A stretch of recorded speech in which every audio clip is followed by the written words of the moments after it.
Caleb, he's 85 years old. He's seen a lot. He's gone through a lot. I want you to think about something. He and Joshua have a special bond because they went from Egypt as little, probably the age of Mackenzie, all the way through the wilderness and into the promised land. They're the only two. They're the only two. Everybody else was dead. They have a special bond. And Joshua was divvying up the land, dividing the land. And it came to Judah, and he began to divide the land, and Caleb was a part of the tribe of Judah. And as they were beginning to proportion the land for the tribe, Caleb begins to look at Joshua. He says, Joshua, bear with me for a moment. But do you remember 45 years ago coming into this land as a spy?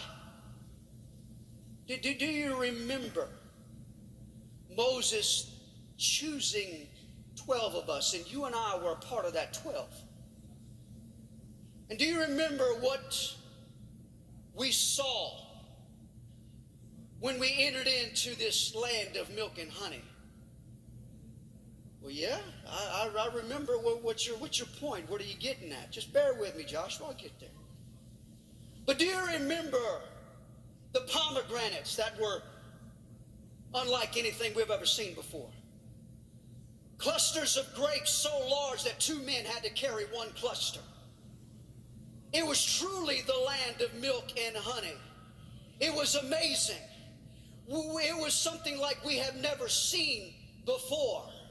Yet even though we understood that we saw the giants, we saw the fortifications, we saw the walled cities, but we saw something that we have never seen before, and this was what God had promised us.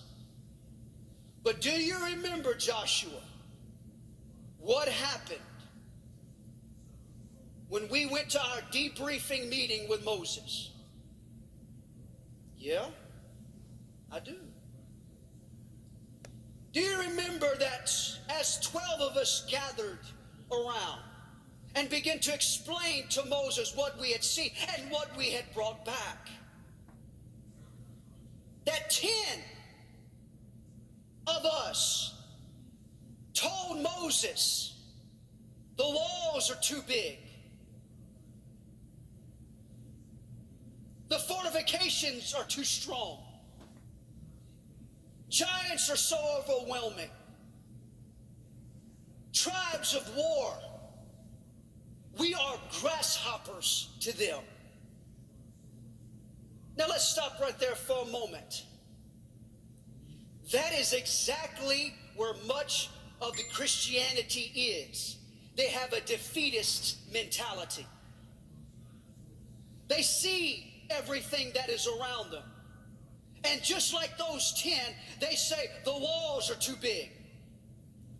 The giants are too large. I see what God has done for Brother Swaggart, but that's Brother Swaggart. He'll never do that for me. They say that I look at others and, oh, I'm so glad that God's done something for you, but God will never do that for me. I've got too many giants that are in my way. That God, I don't know if God is able to bring them down. You see, what they were saying, those 10 individuals, what they were saying was the giants were big, but they were bigger than God. That's what they were saying. And every child of God who says the same thing, well, he's done that for others, but I don't know if he'll do that for me, you are saying that God is not big enough to handle your problem. You need to just think about who you belong to. You need to think about for a moment what God did for you to bring you out of the mess and bring you into his marvelous light. You need to think for just 1 second second the price that he paid for you. If he did it for you for salvation, God can do anything that you need him to do for you. And Caleb told Joshua, those jokers claimed that God wasn't big enough. God had already promised them the land. He'd already told them, this is your land, and yet they were still saying, God's not big enough. Come on.